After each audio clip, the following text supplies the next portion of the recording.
오늘도 이렇게 찾아와 주셔서 진심으로 감사합니다. 잠시 하시던 일을 내려놓으시고 천천히 깊게 숨을 들이쉬어 보세요.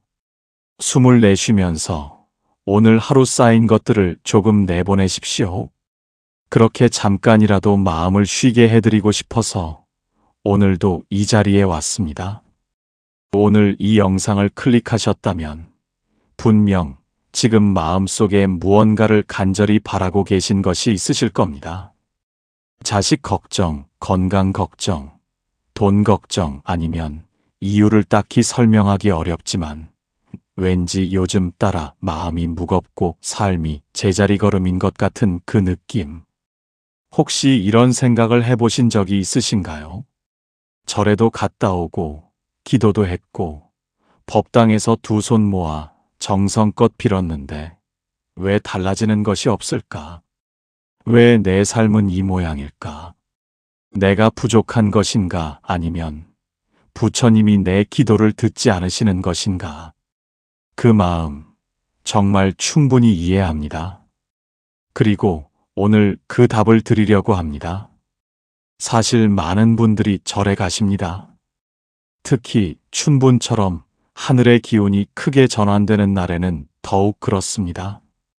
새벽부터 일어나셔서 버스를 2번 갈아타고 산길을 올라가서 법당 앞에 서시는 분들도 계십니다.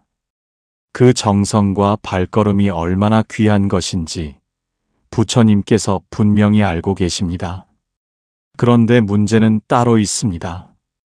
절에 갔느냐 안 갔느냐의 문제가 아닙니다. 절에 가서 무엇을 하고 왔느냐, 어떤 마음으로 서 있었느냐, 그것이 전부입니다. 오늘은 바로 그 이야기를 드리겠습니다.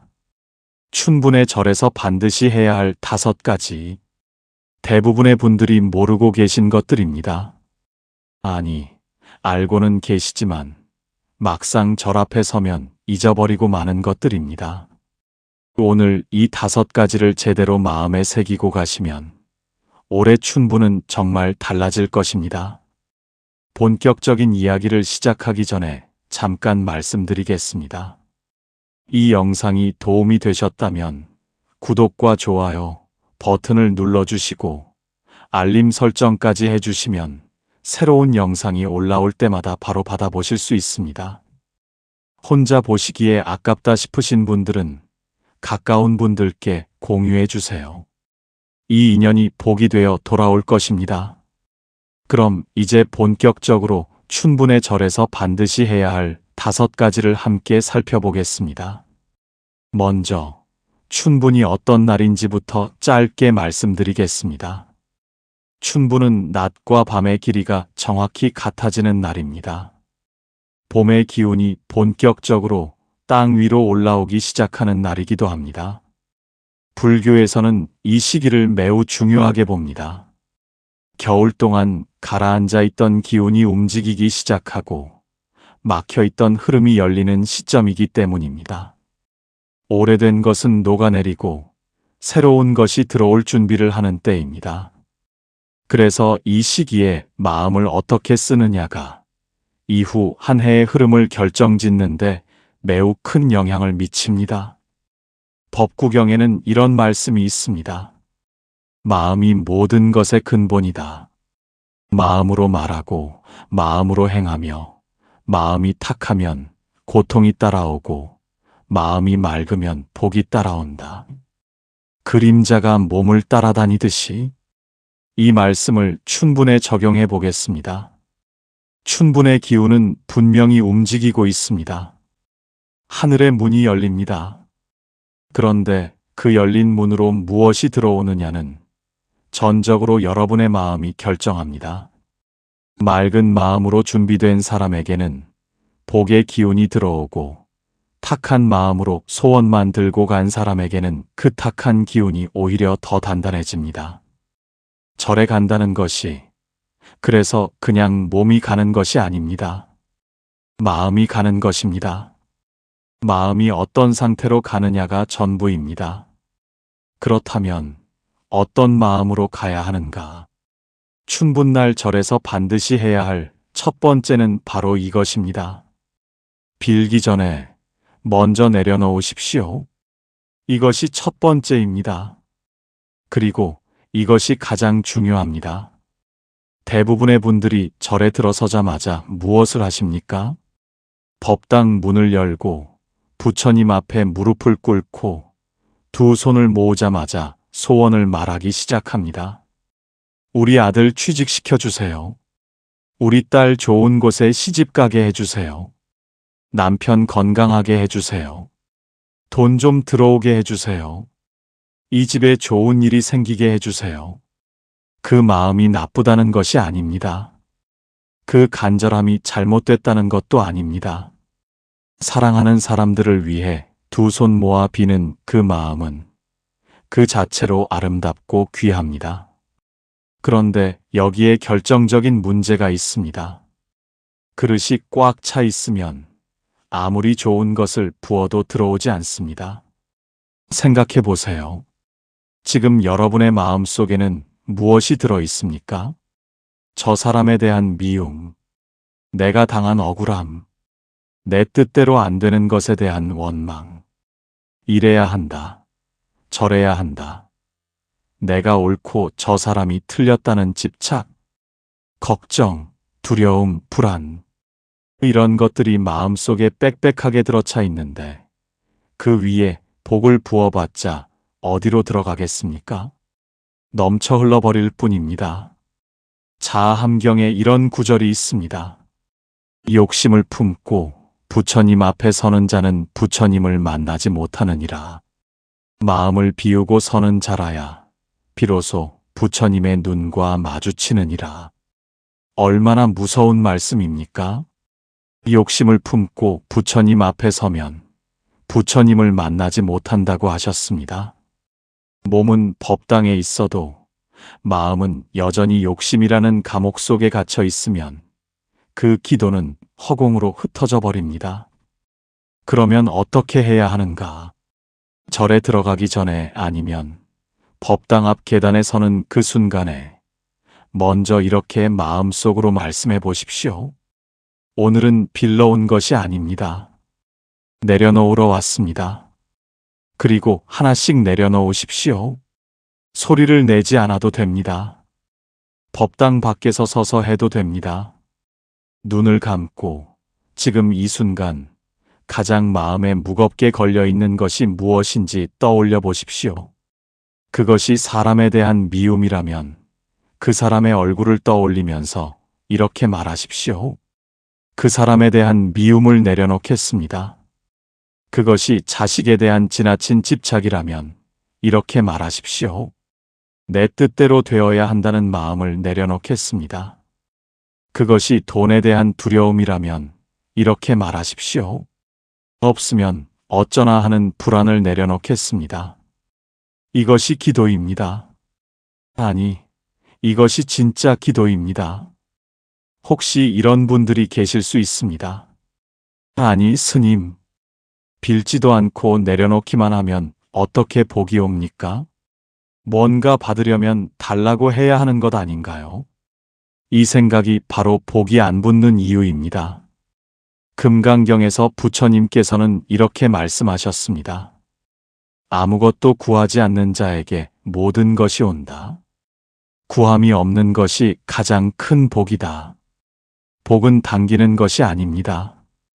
복은 비운 자리로 흘러들어오는 것입니다. 물이 높은 곳에서 낮은 곳으로 흐르듯이 복도 마찬가지입니다. 마음이 낮아져 있을 때, 마음이 비워져 있을 때 그 빈 공간으로 복이 흘러들어옵니다. 소원을 말하기 전에 먼저 내려놓으시기 바랍니다. 이것이 춘분날 절에서 해야 할 가장 첫 번째이며 가장 중요한 일입니다. 그렇게 마음을 먼저 비우고 나면 이제 두 번째를 할 수 있습니다. 두 번째는 이것입니다. 108배를 하신다면 횟수가 아니라 한 생각에 집중하십시오. 춘분날 절에 가시면 108배를 하시는 분들이 많습니다. 108번 절을 하면서 108가지 번뇌를 하나씩 내려놓는다는 그 의미가 사실 매우 깊은 수행입니다. 그런데 문제는 어떻게 하시는가입니다. 혹시 이런 경험이 있으신가요? 절을 하면서 머릿속으로는 완전히 다른 생각을 하고 있었던 적이, 몸은 절을 하는데 마음속으로는 오늘 저녁 뭘 먹을까? 아까 저 사람이 왜 그런 말을 했을까? 아들한테 문자 한번 넣어야 하는데, 이런 생각들이 줄지어 지나가고 있었던 적이 있으시지 않습니까? 108배를 다 마치고 나서도 마음이 개운하지 않고 오히려 무릎만 아프셨던 적이 있으시다면 그것이 이유입니다. 몸이 108번 절을 해도 마음이 함께하지 않으면 108번의 수행이 되지 않습니다. 증이라 함경에서 부처님께서는 이렇게 말씀하셨습니다. 마음이 따르지 않는 행동은 씨앗이 없는 땅을 가는 것과 같다. 아무리 열심히 갈아도 싹이 나지 않느니라. 마음이 없는 108배는 씨앗 없는 밭을 가는 것과 같습니다. 힘만 들고 결실이 없습니다. 그렇다면 어떻게 해야 하는가? 춘분날 108배를 하실 때 이렇게 해보십시오. 한 번 절할 때마다 마음속으로 한 가지를 내려놓으십시오. 소리내지 않아도 됩니다. 마음속으로만 하셔도 충분합니다. 첫 번째 절을 하면서 이렇게 생각하십시오. 저 사람에 대한 원망을 내려놓습니다. 두 번째 절을 하면서 내가 받아야 한다는 집착을 내려놓습니다. 세 번째 절을 하면서 내 자식이 내 뜻대로 살아야 한다는 욕심을 내려놓습니다. 이렇게 하다 보면 어느 순간 더 이상 내려놓을 것이 생각나지 않는 때가 옵니다. 그때부터는 그냥 이 한마디를 마음속으로 반복하십시오. 비웁니다. 비웁니다.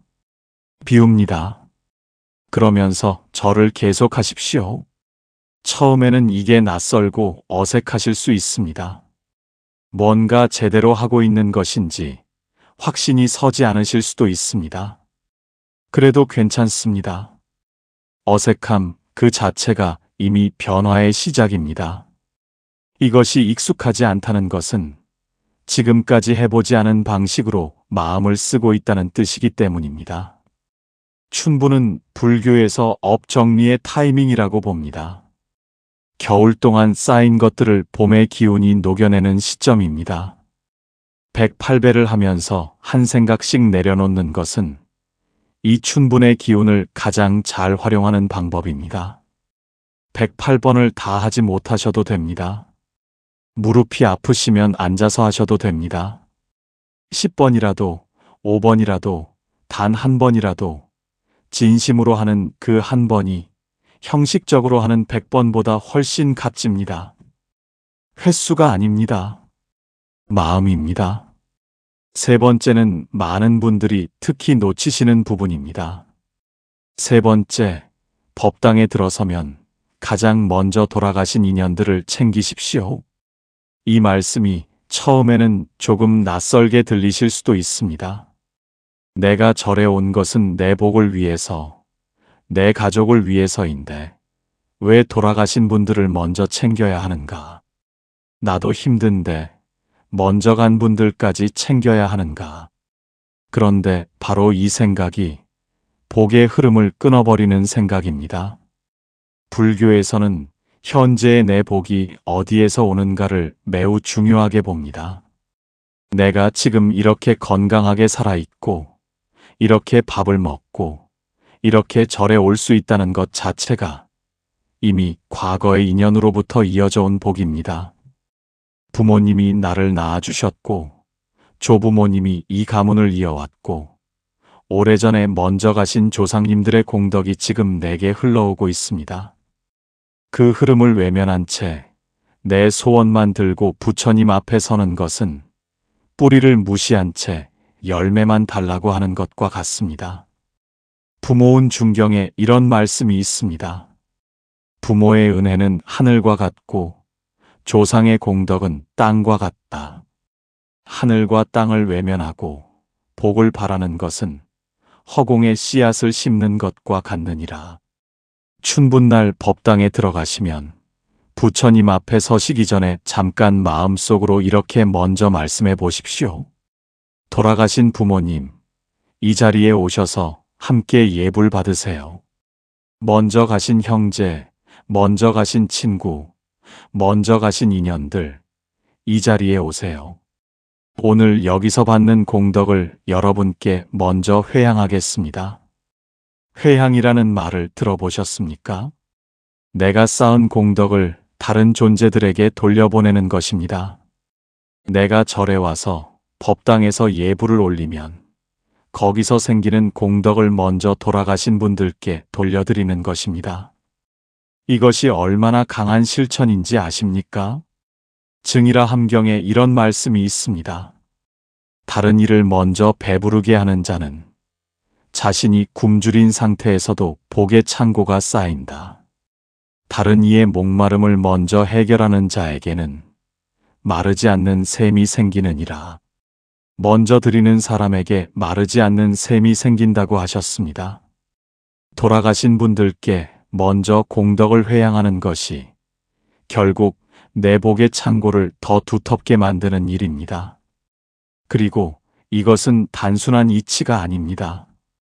조상님들과 먼저 가신 인연들은 이미 몸은 없지만 그분들의 기운은 아직 이 집안에, 이 가문에, 이 인연의 고리 안에 남아 있습니다. 그 기운이 나를 돕기도 하고 때로는 나를 힘들게 하기도 합니다. 춘분날 절에 가서 그분들을 먼저 챙기면 그분들의 기운이 맑아지고 그 맑은 기운이 다시 나에게 흘러옵니다. 자식이 부모를 잘 모시면 집안에 복이 든다고 하죠. 그 원리가 같습니다. 돌아가신 분들도 마찬가지입니다. 살아계신 분들을 챙기는 것이 복의 씨앗이 되듯이 먼저 가신 분들을 기억하고 챙기는 것도 똑같이 복의 씨앗이 됩니다. 혹시 챙겨야 할 분들이 생각나지 않으신다면 이렇게 하셔도 됩니다. 이름을 모르는 모든 조상님들, 이름을 모르는 모든 먼저 간 인연들, 오늘 이 자리에 함께 하세요. 이 공덕 함께 받으세요. 이렇게 마음을 넓게 여시면 됩니다. 이것이 세 번째입니다. 법당에 들어가면 가장 먼저 돌아가신 인연들을 챙기십시오. 내 소원보다 그분들을 먼저 챙기는 그 한 가지가 이후의 모든 기도를 더욱 힘있게 만들어줄 것입니다. 이제 네 번째로 넘어가겠습니다. 네 번째, 절을 나가기 직전에 반드시 이 한마디를 마음속으로 하고 나오십시오.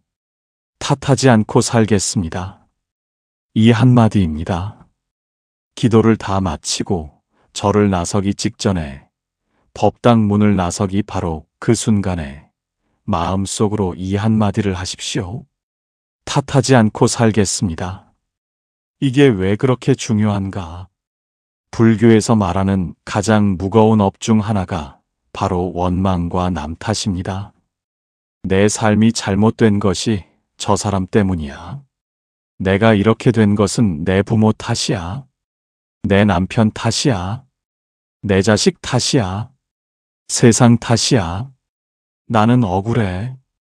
이 마음이 얼마나 강하고 얼마나 오래되었느냐에 따라 그 사람의 운이 얼마나 무겁게 막혀 있느냐가 결정됩니다. 법구경에 이런 말씀이 있습니다. 원한은 원한으로 풀리지 않는다. 원한은 오직 자비로만 풀린다. 이것이 영원히 변치 않는 진리이다. 원망하는 마음은 내가 남에게 보내는 것 같지만 사실은 나 자신을 묶는 끈입니다. 저 사람을 원망하는 그 마음이 나를 그 사람에게 묶어두는 것입니다. 저 사람 때문에 내 인생이 이렇다고 생각하는 순간 내 운명의 열쇠가 그 사람의 손에 넘어가 버립니다. 내가 풀려나려면 먼저 그 끈을 내가 끊어야 합니다. 탓하지 않겠다는 선언이 바로 그 끈을 끊는 것입니다. 아직 그 사람을 용서하지 못해도 괜찮습니다. 아직 그 억울함이 완전히 풀리지 않아도 괜찮습니다. 지금 당장 완벽하게 될 필요는 없습니다. 단지 이렇게만 말하십시오. 탓하지 않고 살겠습니다. 완벽하게는 못해도 노력하겠습니다. 이 마음만으로도 이미 운은 움직이기 시작합니다. 오랫동안 상담을 하다 보면 이런 분들을 많이 만납니다. 기도도 오래 하셨고, 절에도 자주 다니시고, 정말 열심히 신앙생활을 하시는데, 삶이 좀처럼 풀리지 않는 분들이 계십니다. 그런 분들의 이야기를 가만히 들어보면 반드시 나오는 것이 있습니다. 누군가에 대한 오랜 원망입니다. 시어머니에 대한 원망, 남편에 대한 원망, 자식에 대한 원망, 부모에 대한 원망. 입으로는 기도를 하시면서 마음속에는 원망의 씨앗이 그대로 살아 있습니다. 그러면 기도가 쌓이는 만큼 원망도 함께 쌓입니다. 복의 문이 열리려고 하면 원망의 무게가 그 문을 다시 닫아버립니다. 이 악순환을 끊을 수 있는 방법이 바로 이것입니다. 탓하지 않겠다는 선언. 춘분날 절에 가셔서 모든 기도를 마치고 법당을 나서는 그 순간에 마음속으로 이렇게 하십시오. 오늘부터 탓하지 않겠습니다. 부처님 앞에서 이렇게 선언하고 나오십시오. 이 한마디가 수십 번의 기도보다 훨씬 강력한 힘을 발휘합니다. 왜냐하면 이것은 단순한 기원이 아니라 결단이기 때문입니다. 소원은 이루어지기를 바라는 것이지만 결단은 내가 직접 바꾸겠다는 것입니다. 부처님은 결단하는 사람을 도우십니다. 자아함경에 이런 말씀이 있습니다. 스스로 변하려 하지 않는 자를 부처도 구하지 못하느니라. 스스로 한 걸음 내딛는 자에게 부처는 10걸음을 함께 걸어주느니라. 스스로 변하려는 자에게 부처님이 10걸음을 함께 걸어주신다고 하셨습니다. 탓하지 않겠다는 선언이 그 한 걸음입니다. 그 한 걸음을 내딛으면 부처님이 나머지 10걸음을 함께 해주십니다. 이제 5번째입니다. 5번째, 집에 돌아와서 하루에 딱 한 가지를 꾸준히 하십시오. 이것을 해야 오늘의 춘분 기도가 완성됩니다. 많은 분들이 절에서 돌아오시면 절에서의 기분이나 다짐이 빠르게 사라지는 것을 경험하십니다. 아침에 절에서 그렇게 맑았던 마음이 집에 돌아와서 남편 얼굴 한번 보면 다 날아가 버리기도 합니다. 저녁이 되면 다시 걱정이 밀려오고 다음 날이면 어제 절에 다녀온 것이 기억에서 흐릿해지기도 합니다. 이것은 여러분이 나쁜 분이어서가 아닙니다. 인간의 마음이 원래 그렇습니다. 한 번에 바뀌지 않습니다. 물이 돌을 뚫는 것처럼 조금씩 꾸준히 반복해야 합니다. 법구경에 이런 말씀이 있습니다. 물방울이 항아리를 채우듯 선한 마음도 조금씩 모여 마침내 복의 그릇을 채운다. 한 번에 많이 하는 것보다 매일 조금씩 하는 것이 훨씬 강하니라. 춘분날 절에 다녀오신 것은 봄날 씨앗을 심는 것입니다. 그런데 씨앗을 심어놓고 물을 주지 않으면 싹이 나지 않습니다. 매일 조금씩 물을 주어야 합니다. 그 물이 바로 이것입니다. 집에 돌아와서 하루에 한 번, 이 두 가지를 하십시오. 감사합니다. 를 10번 하십시오. 그리고 괜찮습니다. 를 10번 하십시오. 이것이 전부입니다. 너무 간단해서 효과가 없을 것 같다고 느끼실 수도 있습니다. 하지만 이 두 가지가 얼마나 강력한지 한번 생각해 보시겠습니까? 감사합니다라고 말하는 사람의 마음 속에는 무엇이 있겠습니까? 이미 가진 것을 알아채는 눈이 있습니다. 없는 것을 보는 것이 아니라 있는 것을 보는 눈. 빼앗긴 것을 보는 것이 아니라 남아있는 것을 보는 눈. 이 눈이 바로 복의 눈입니다. 감사하다고 말하는 순간 그 말이 마음에 새겨지고 마음이 새겨지면 보이는 것이 달라집니다. 보이는 것이 달라지면 행동이 달라집니다. 행동이 달라지면 삶이 달라집니다. 이 모든 것의 시작이 감사합니다. 이 한마디입니다. 괜찮습니다. 도 마찬가지입니다. 이 말은 원망과 불평을 내려놓는 선언입니다. 오늘 하루 마음에 들지 않는 일이 있었습니다. 내 뜻대로 안 된 일이 있었습니다. 누군가의 말에 상처를 받았습니다. 그때 마음속으로 괜찮습니다를 하십시오. 저 사람이 그렇게 했어도 괜찮습니다. 오늘 일이 잘 안 됐어도 괜찮습니다. 이것도 지나가겠지요. 이 마음이 쌓이면 세상이 나를 흔들어도 쉽게 넘어지지 않는 마음의 기둥이 생깁니다. 화엄경에서는 이렇게 말씀하십니다. 마음이 고요한 자는 세상이 흔들려도 흔들리지 않으며 마음이 맑은 자는 어두운 것이 가까이 오지 못하느니라. 마음이 고요하고 맑은 사람은 어두운 것이 가까이 오지 못합니다. 그 고요함과 맑음을 만드는 것이 바로 감사합니다. 괜찮습니다. 이 두 가지입니다. 매일 10번씩 딱 이것만 하십시오. 아침에 일어나자마자 하셔도 좋고 저녁에 주무시기 전에 하셔도 좋습니다. 설거지를 하면서 하셔도 좋고 버스를 타면서 하셔도 좋습니다. 장소와 시간은 상관없습니다. 단지 매일 하십시오.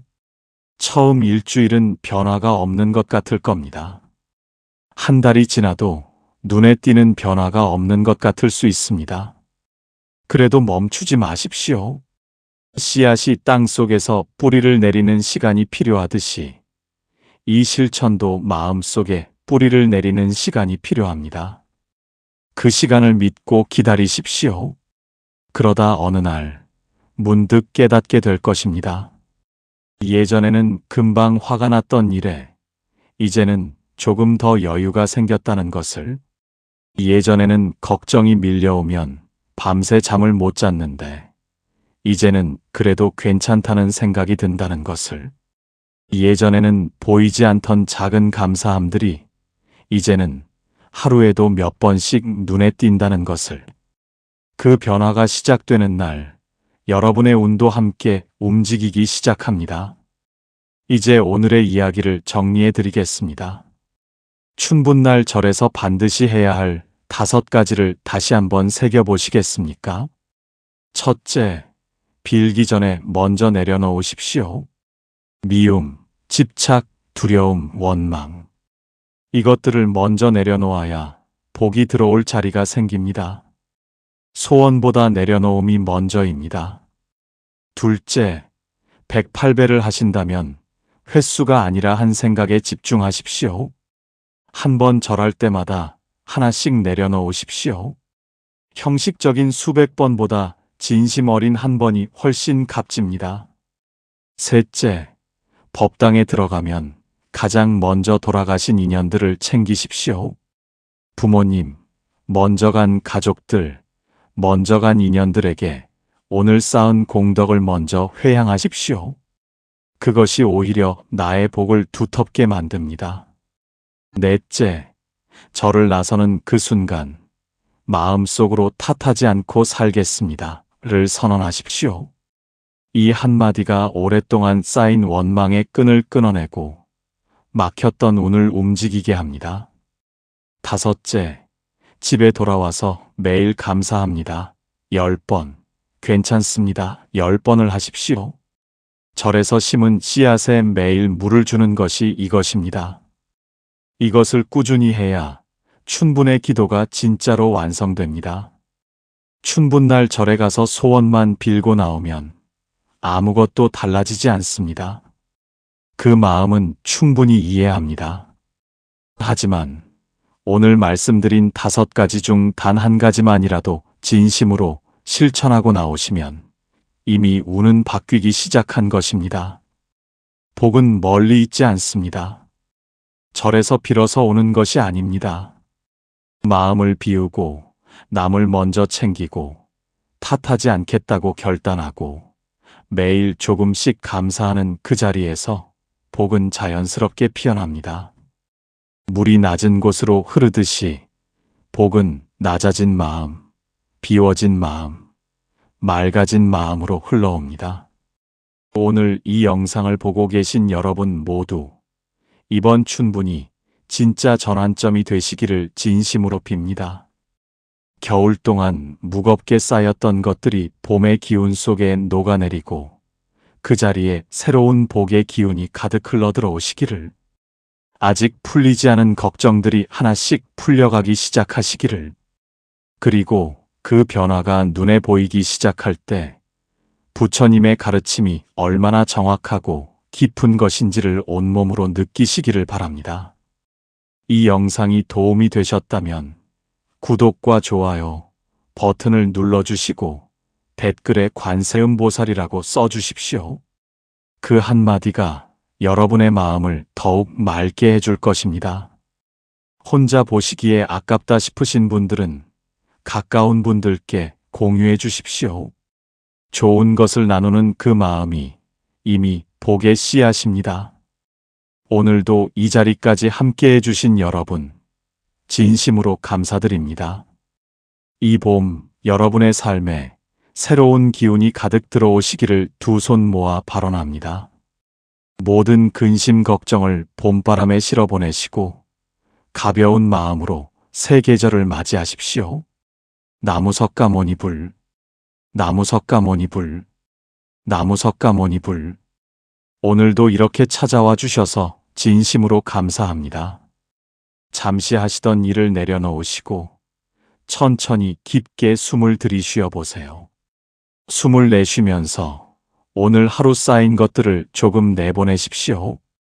그렇게 잠깐이라도 마음을 쉬게 해드리고 싶어서 오늘도 이 자리에 왔습니다. 오늘 이 영상을 클릭하셨다면 분명 지금 마음속에 무언가를 간절히 바라고 계신 것이 있으실 겁니다. 자식 걱정, 건강 걱정, 돈 걱정, 아니면 이유를 딱히 설명하기 어렵지만 왠지 요즘 따라 마음이 무겁고 삶이 제자리 걸음인 것 같은 그 느낌. 혹시 이런 생각을 해보신 적이 있으신가요? 절에도 갔다 오고 기도도 했고 법당에서 두 손 모아 정성껏 빌었는데 왜 달라지는 것이 없을까? 왜 내 삶은 이 모양일까? 내가 부족한 것인가? 아니면 부처님이 내 기도를 듣지 않으시는 것인가? 그 마음 정말 충분히 이해합니다. 그리고 오늘 그 답을 드리려고 합니다. 사실 많은 분들이 절에 가십니다. 특히 춘분처럼 하늘의 기운이 크게 전환되는 날에는 더욱 그렇습니다. 새벽부터 일어나셔서 버스를 2번 갈아타고 산길을 올라가서 법당 앞에 서시는 분들도 계십니다. 그 정성과 발걸음이 얼마나 귀한 것인지 부처님께서 분명히 알고 계십니다. 그런데 문제는 따로 있습니다. 절에 갔느냐 안 갔느냐의 문제가 아닙니다. 절에 가서 무엇을 하고 왔느냐, 어떤 마음으로 서 있었느냐, 그것이 전부입니다. 오늘은 바로 그 이야기를 드리겠습니다. 춘분의 절에서 반드시 해야 할 5가지, 대부분의 분들이 모르고 계신 것들입니다. 아니, 알고는 계시지만 막상 절 앞에 서면 잊어버리고 마는 것들입니다. 오늘 이 5가지를 제대로 마음에 새기고 가시면 올해 춘분은 정말 달라질 것입니다. 본격적인 이야기를 시작하기 전에 잠깐 말씀드리겠습니다. 이 영상이 도움이 되셨다면 구독과 좋아요 버튼을 눌러주시고 알림 설정까지 해주시면 새로운 영상이 올라올 때마다 바로 받아보실 수 있습니다. 혼자 보시기에 아깝다 싶으신 분들은 가까운 분들께 공유해 주세요. 이 인연이 복이 되어 돌아올 것입니다. 그럼 이제 본격적으로 춘분의 절에서 반드시 해야 할 5가지를 함께 살펴보겠습니다. 먼저 춘분이 어떤 날인지부터 짧게 말씀드리겠습니다. 춘분은 낮과 밤의 길이가 정확히 같아지는 날입니다. 봄의 기운이 본격적으로 땅 위로 올라오기 시작하는 날이기도 합니다. 불교에서는 이 시기를 매우 중요하게 봅니다.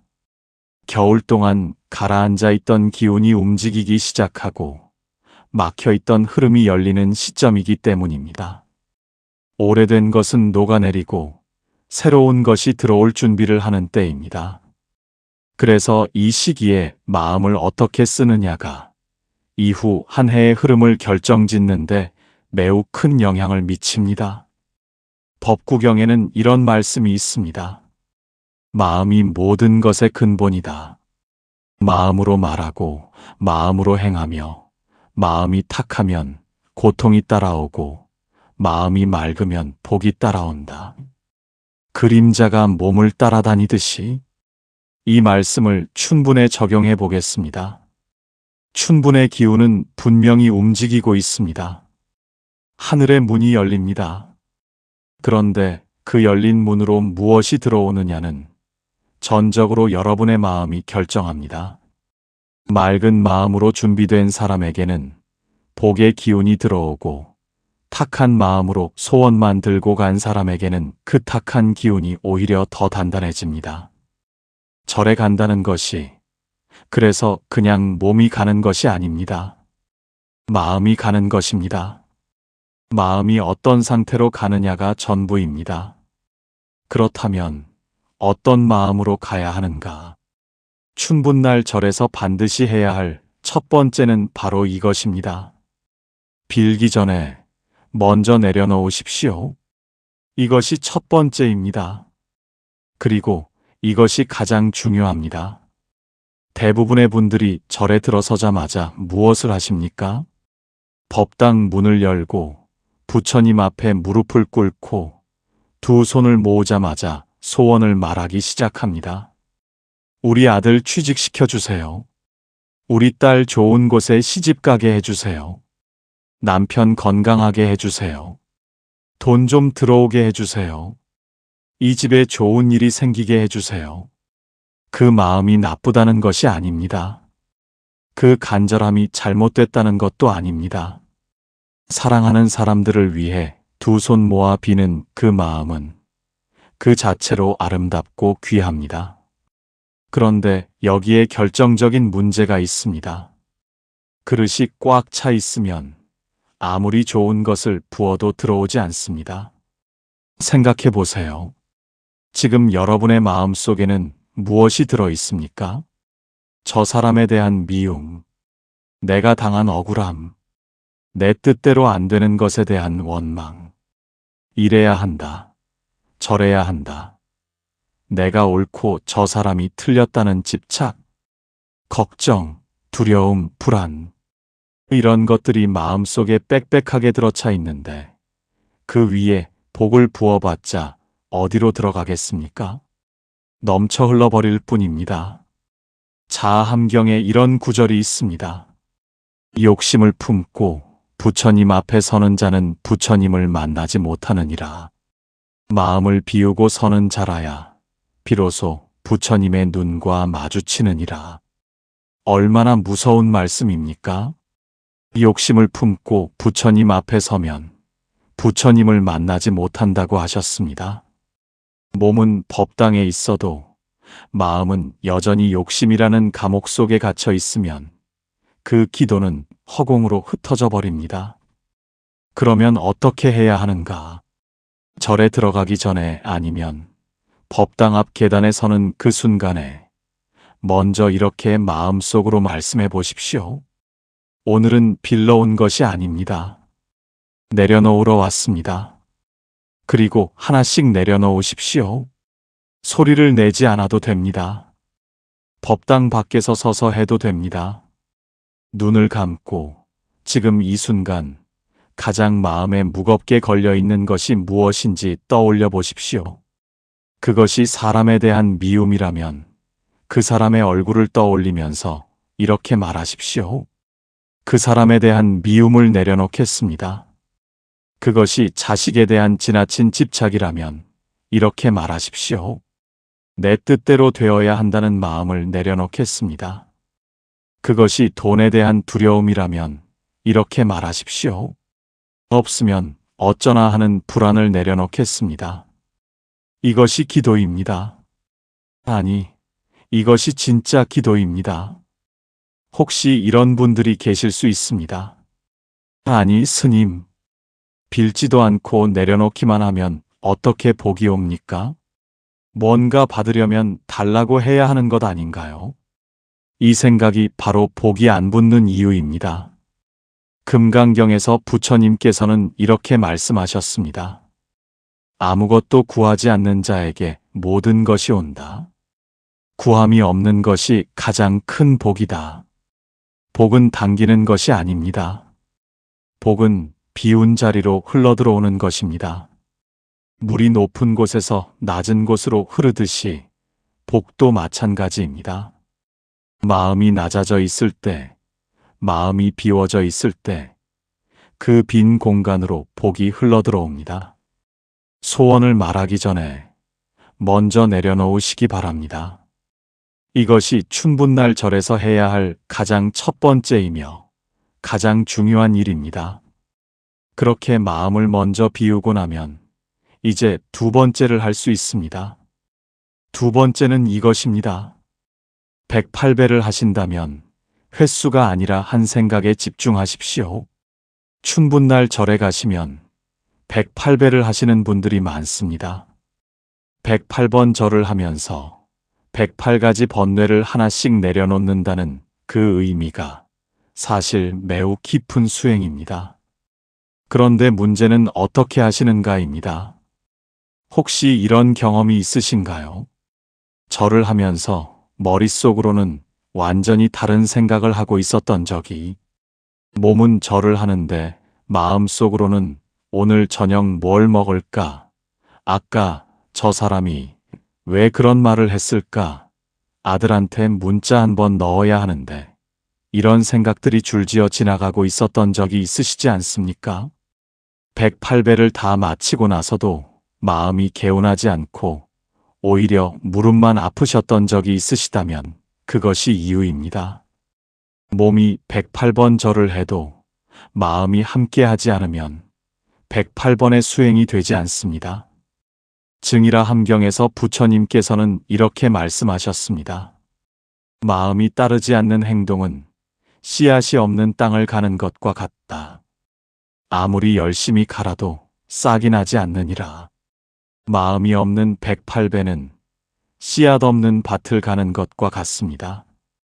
힘만 들고 결실이 없습니다. 그렇다면 어떻게 해야 하는가? 춘분날 108배를 하실 때 이렇게 해보십시오. 한 번 절할 때마다 마음속으로 한 가지를 내려놓으십시오. 소리내지 않아도 됩니다. 마음속으로만 하셔도 충분합니다. 첫 번째 절을 하면서 이렇게 생각하십시오. 저 사람에 대한 원망을 내려놓습니다. 두 번째 절을 하면서 내가 받아야 한다는 집착을 내려놓습니다. 세 번째 절을 하면서 내 자식이 내 뜻대로 살아야 한다는 욕심을 내려놓습니다. 이렇게 하다 보면 어느 순간 더 이상 내려놓을 것이 생각나지 않는 때가 옵니다. 그때부터는 그냥 이 한마디를 마음속으로 반복하십시오. 비웁니다. 비웁니다. 비웁니다. 그러면서 절을 계속하십시오. 처음에는 이게 낯설고 어색하실 수 있습니다.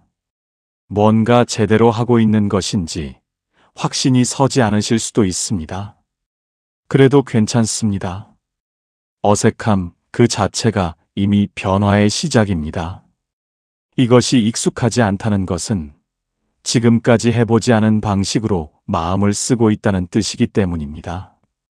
춘분은 불교에서 업 정리의 타이밍이라고 봅니다. 겨울 동안 쌓인 것들을 봄의 기운이 녹여내는 시점입니다. 108배를 하면서 한 생각씩 내려놓는 것은 이 춘분의 기운을 가장 잘 활용하는 방법입니다. 108번을 다 하지 못하셔도 됩니다. 무릎이 아프시면 앉아서 하셔도 됩니다. 10번이라도, 5번이라도, 단 한 번이라도 진심으로 하는 그 한 번이 형식적으로 하는 100번보다 훨씬 값집니다. 횟수가 아닙니다. 마음입니다. 세 번째는 많은 분들이 특히 놓치시는 부분입니다. 세 번째, 법당에 들어서면 가장 먼저 돌아가신 인연들을 챙기십시오. 이 말씀이 처음에는 조금 낯설게 들리실 수도 있습니다. 내가 절에 온 것은 내 복을 위해서, 내 가족을 위해서인데 왜 돌아가신 분들을 먼저 챙겨야 하는가? 나도 힘든데 먼저 간 분들까지 챙겨야 하는가? 그런데 바로 이 생각이 복의 흐름을 끊어버리는 생각입니다. 불교에서는 현재의 내 복이 어디에서 오는가를 매우 중요하게 봅니다. 내가 지금 이렇게 건강하게 살아있고, 이렇게 밥을 먹고, 이렇게 절에 올 수 있다는 것 자체가 이미 과거의 인연으로부터 이어져 온 복입니다. 부모님이 나를 낳아주셨고, 조부모님이 이 가문을 이어왔고, 오래전에 먼저 가신 조상님들의 공덕이 지금 내게 흘러오고 있습니다. 그 흐름을 외면한 채 내 소원만 들고 부처님 앞에 서는 것은 뿌리를 무시한 채 열매만 달라고 하는 것과 같습니다. 부모운 중경에 이런 말씀이 있습니다. 부모의 은혜는 하늘과 같고 조상의 공덕은 땅과 같다. 하늘과 땅을 외면하고 복을 바라는 것은 허공에 씨앗을 심는 것과 같느니라. 춘분날 법당에 들어가시면 부처님 앞에 서시기 전에 잠깐 마음속으로 이렇게 먼저 말씀해 보십시오. 돌아가신 부모님, 이 자리에 오셔서 함께 예불 받으세요. 먼저 가신 형제, 먼저 가신 친구, 먼저 가신 인연들, 이 자리에 오세요. 오늘 여기서 받는 공덕을 여러분께 먼저 회향하겠습니다. 회향이라는 말을 들어보셨습니까? 내가 쌓은 공덕을 다른 존재들에게 돌려보내는 것입니다. 내가 절에 와서 법당에서 예불을 올리면 거기서 생기는 공덕을 먼저 돌아가신 분들께 돌려드리는 것입니다. 이것이 얼마나 강한 실천인지 아십니까? 증이라 함경에 이런 말씀이 있습니다. 다른 이를 먼저 배부르게 하는 자는 자신이 굶주린 상태에서도 복의 창고가 쌓인다. 다른 이의 목마름을 먼저 해결하는 자에게는 마르지 않는 샘이 생기느니라. 먼저 드리는 사람에게 마르지 않는 샘이 생긴다고 하셨습니다. 돌아가신 분들께 먼저 공덕을 회향하는 것이 결국 내 복의 창고를 더 두텁게 만드는 일입니다. 그리고 이것은 단순한 이치가 아닙니다. 조상님들과 먼저 가신 인연들은 이미 몸은 없지만 그분들의 기운은 아직 이 집안에, 이 가문에, 이 인연의 고리 안에 남아 있습니다. 그 기운이 나를 돕기도 하고 때로는 나를 힘들게 하기도 합니다. 춘분날 절에 가서 그분들을 먼저 챙기면 그분들의 기운이 맑아지고 그 맑은 기운이 다시 나에게 흘러옵니다. 자식이 부모를 잘 모시면 집안에 복이 든다고 하죠. 그 원리가 같습니다. 돌아가신 분들도 마찬가지입니다. 살아계신 분들을 챙기는 것이 복의 씨앗이 되듯이 먼저 가신 분들을 기억하고 챙기는 것도 똑같이 복의 씨앗이 됩니다. 혹시 챙겨야 할 분들이 생각나지 않으신다면 이렇게 하셔도 됩니다. 이름을 모르는 모든 조상님들, 이름을 모르는 모든 먼저 간 인연들, 오늘 이 자리에 함께 하세요. 이 공덕 함께 받으세요. 이렇게 마음을 넓게 여시면 됩니다. 이것이 세 번째입니다. 법당에 들어가면 가장 먼저 돌아가신 인연들을 챙기십시오. 내 소원보다 그분들을 먼저 챙기는 그 한 가지가 이후의 모든 기도를 더욱 힘있게 만들어줄 것입니다. 이제 네 번째로 넘어가겠습니다. 네 번째, 절을 나가기 직전에 반드시 이 한마디를 마음속으로 하고 나오십시오.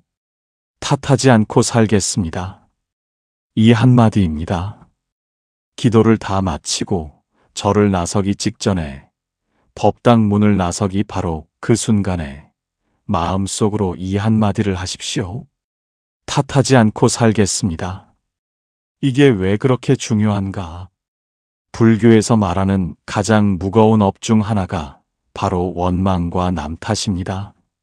내 삶이 잘못된 것이 저 사람 때문이야. 내가 이렇게 된 것은 내 부모 탓이야. 내 남편 탓이야. 내 자식 탓이야. 세상 탓이야. 나는 억울해. 이 마음이 얼마나 강하고 얼마나 오래되었느냐에 따라 그 사람의 운이 얼마나 무겁게 막혀 있느냐가 결정됩니다. 법구경에 이런 말씀이 있습니다. 원한은 원한으로 풀리지 않는다. 원한은 오직 자비로만 풀린다. 이것이 영원히 변치 않는 진리이다. 원망하는 마음은 내가 남에게 보내는 것 같지만 사실은 나 자신을 묶는 끈입니다. 저 사람을 원망하는 그 마음이 나를 그 사람에게 묶어두는 것입니다. 저 사람 때문에 내 인생이 이렇다고 생각하는 순간 내 운명의 열쇠가 그 사람의 손에 넘어가 버립니다. 내가 풀려나려면 먼저 그 끈을 내가 끊어야 합니다. 탓하지 않겠다는 선언이 바로 그 끈을 끊는 것입니다. 아직 그 사람을 용서하지 못해도 괜찮습니다. 아직 그 억울함이 완전히 풀리지 않아도 괜찮습니다. 지금 당장 완벽하게 될 필요는 없습니다. 단지 이렇게만 말하십시오. 탓하지 않고 살겠습니다. 완벽하게는 못해도 노력하겠습니다. 이 마음만으로도 이미 운은 움직이기 시작합니다. 오랫동안 상담을 하다 보면 이런 분들을 많이 만납니다. 기도도 오래 하셨고 절에도 자주 다니시고 정말 열심히 신앙생활을 하시는데 삶이 좀처럼 풀리지 않는 분들이 계십니다. 그런 분들의 이야기를 가만히 들어보면 반드시 나오는 것이 있습니다. 누군가에 대한 오랜 원망입니다. 시어머니에 대한 원망, 남편에 대한 원망, 자식에 대한 원망, 부모에 대한 원망. 입으로는 기도를 하시면서 마음속에는 원망의 씨앗이 그대로 살아 있습니다. 그러면 기도가 쌓이는 만큼 원망도 함께 쌓입니다. 복의 문이 열리려고 하면 원망의 무게가 그 문을 다시 닫아버립니다. 이 악순환을 끊을 수 있는 방법이 바로 이것입니다. 탓하지 않겠다는 선언. 춘분날 절에 가셔서 모든 기도를 마치고 법당을 나서는 그 순간에 마음속으로 이렇게 하십시오. 오늘부터 탓하지 않겠습니다. 부처님 앞에서 이렇게 선언하고 나오십시오. 이 한마디가 수십 번의 기도보다 훨씬 강력한 힘을 발휘합니다. 왜냐하면 이것은 단순한 기원이 아니라 결단이기 때문입니다. 소원은 이루어지기를 바라는 것이지만 결단은 내가 직접 바꾸겠다는 것입니다. 부처님은 결단하는 사람을 도우십니다. 자아함경에 이런 말씀이 있습니다. 스스로 변하려 하지 않는 자를 부처도 구하지 못하느니라. 스스로 한 걸음 내딛는 자에게 부처는 10걸음을 함께 걸어주느니라. 스스로 변하려는 자에게 부처님이 10걸음을 함께 걸어주신다고 하셨습니다. 탓하지 않겠다는 선언이 그 한 걸음입니다. 그 한 걸음을 내딛으면 부처님이 나머지 10걸음을 함께 해주십니다. 이제 5번째입니다. 5번째, 집에 돌아와서 하루에 딱 한 가지를 꾸준히 하십시오. 이것을 해야 오늘의 춘분 기도가 완성됩니다. 많은 분들이 절에서 돌아오시면 절에서의 기분이나 다짐이 빠르게 사라지는 것을 경험하십니다. 아침에 절에서 그렇게 맑았던 마음이 집에 돌아와서 남편 얼굴 한 번 보면 다 날아가 버리기도 합니다. 저녁이 되면 다시 걱정이 밀려오고 다음 날이면 어제 절에 다녀온 것이 기억에서 흐릿해지기도 합니다. 이것은 여러분이 나쁜 분이어서가 아닙니다. 인간의 마음이 원래 그렇습니다. 한 번에 바뀌지 않습니다. 물이 돌을 뚫는 것처럼 조금씩 꾸준히 반복해야 합니다. 법구경에 이런 말씀이 있습니다. 물방울이 항아리를 채우듯 선한 마음도 조금씩 모여 마침내 복의 그릇을 채운다. 한 번에 많이 하는 것보다 매일 조금씩 하는 것이 훨씬 강하니라. 춘분날 절에 다녀오신 것은 봄날 씨앗을 심는 것입니다. 그런데 씨앗을 심어놓고 물을 주지 않으면 싹이 나지 않습니다. 매일 조금씩 물을 주어야 합니다. 그 물이 바로 이것입니다. 집에 돌아와서 하루에 한 번, 이 두 가지를 하십시오. 감사합니다. 를 10번 하십시오. 그리고 괜찮습니다. 를 10번 하십시오. 이것이 전부입니다. 너무 간단해서 효과가 없을 것 같다고 느끼실 수도 있습니다. 하지만 이 두 가지가 얼마나 강력한지 한번 생각해 보시겠습니까? 감사합니다 라고 말하는 사람의 마음 속에는 무엇이 있겠습니까? 이미 가진 것을 알아채는 눈이 있습니다. 없는 것을 보는 것이 아니라 있는 것을 보는 눈. 빼앗긴 것을 보는 것이 아니라 남아있는 것을 보는 눈. 이 눈이 바로 복의 눈입니다. 감사하다고 말하는 순간 그 말이 마음에 새겨지고 마음이 새겨지면 보이는 것이 달라집니다. 보이는 것이 달라지면 행동이 달라집니다. 행동이 달라지면 삶이 달라집니다. 이 모든 것의 시작이 감사합니다. 이 한마디입니다. 괜찮습니다. 도 마찬가지입니다. 이 말은 원망과 불평을 내려놓는 선언입니다. 오늘 하루 마음에 들지 않는 일이 있었습니다. 내 뜻대로 안 된 일이 있었습니다. 누군가의 말에 상처를 받았습니다. 그때 마음속으로 괜찮습니다.를 하십시오. 저 사람이 그렇게 했어도 괜찮습니다. 오늘 일이 잘 안 됐어도 괜찮습니다. 이것도 지나가겠지요. 이 마음이 쌓이면 세상이 나를 흔들어도 쉽게 넘어지지 않는 마음의 기둥이 생깁니다. 화엄경에서는 이렇게 말씀하십니다. 마음이 고요한 자는 세상이 흔들려도 흔들리지 않으며 마음이 맑은 자는 어두운 것이 가까이 오지 못하느니라. 마음이 고요하고 맑은 사람은 어두운 것이 가까이 오지 못합니다. 그 고요함과 맑음을 만드는 것이 바로 감사합니다. 괜찮습니다. 이 두 가지입니다. 매일 10번씩 딱 이것만 하십시오. 아침에 일어나자마자 하셔도 좋고 저녁에 주무시기 전에 하셔도 좋습니다. 설거지를 하면서 하셔도 좋고 버스를 타면서 하셔도 좋습니다. 장소와 시간은 상관없습니다. 단지 매일 하십시오. 처음 일주일은 변화가 없는 것 같을 겁니다. 한 달이 지나도 눈에 띄는 변화가 없는 것 같을 수 있습니다. 그래도 멈추지 마십시오. 씨앗이 땅 속에서 뿌리를 내리는 시간이 필요하듯이 이 실천도 마음속에 뿌리를 내리는 시간이 필요합니다. 그 시간을 믿고 기다리십시오. 그러다 어느 날 문득 깨닫게 될 것입니다.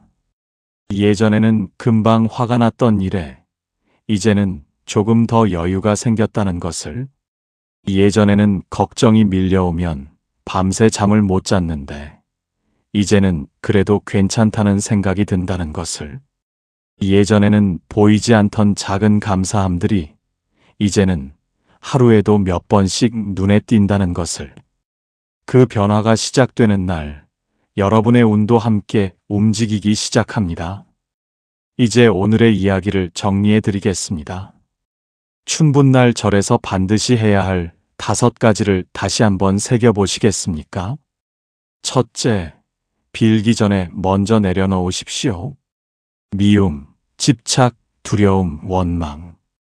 이것들을 먼저 내려놓아야 복이 들어올 자리가 생깁니다. 소원보다 내려놓음이 먼저입니다. 둘째, 108배를 하신다면 횟수가 아니라 한 생각에 집중하십시오. 한 번 절할 때마다 하나씩 내려놓으십시오. 형식적인 수백 번보다 진심 어린 한 번이 훨씬 값집니다.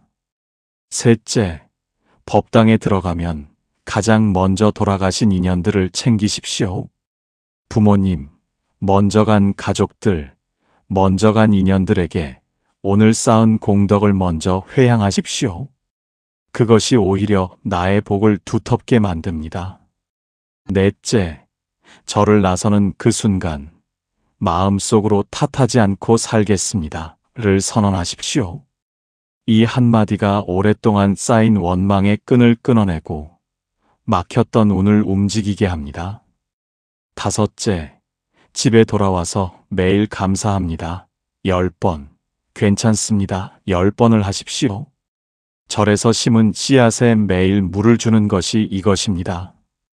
이것을 꾸준히 해야 춘분의 기도가 진짜로 완성됩니다.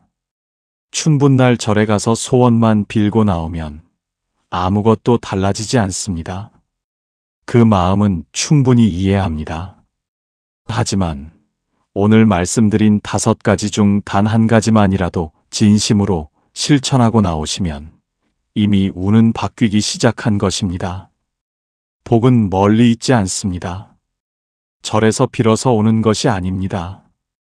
마음을 비우고 남을 먼저 챙기고 탓하지 않겠다고 결단하고 매일 조금씩 감사하는 그 자리에서 복은 자연스럽게 피어납니다. 물이 낮은 곳으로 흐르듯이 복은 낮아진 마음, 비워진 마음, 맑아진 마음으로 흘러옵니다. 오늘 이 영상을 보고 계신 여러분 모두 이번 춘분이 진짜 전환점이 되시기를 진심으로 빕니다. 겨울 동안 무겁게 쌓였던 것들이 봄의 기운 속에 녹아내리고 그 자리에 새로운 복의 기운이 가득 흘러들어오시기를, 아직 풀리지 않은 걱정들이 하나씩 풀려가기 시작하시기를, 그리고 그 변화가 눈에 보이기 시작할 때 부처님의 가르침이 얼마나 정확하고 깊은 것인지를 온몸으로 느끼시기를 바랍니다. 이 영상이 도움이 되셨다면 구독과 좋아요 버튼을 눌러주시고 댓글에 관세음보살이라고 써주십시오. 그 한마디가 여러분의 마음을 더욱 맑게 해줄 것입니다. 혼자 보시기에 아깝다 싶으신 분들은 가까운 분들께 공유해 주십시오. 좋은 것을 나누는 그 마음이 이미 복의 씨앗입니다. 오늘도 이 자리까지 함께 해주신 여러분, 진심으로 감사드립니다. 이 봄 여러분의 삶에 새로운 기운이 가득 들어오시기를 두 손 모아 발언합니다. 모든 근심 걱정을 봄바람에 실어보내시고 가벼운 마음으로 새 계절을 맞이하십시오. 나무석가모니불, 나무석가모니불, 나무석가모니불.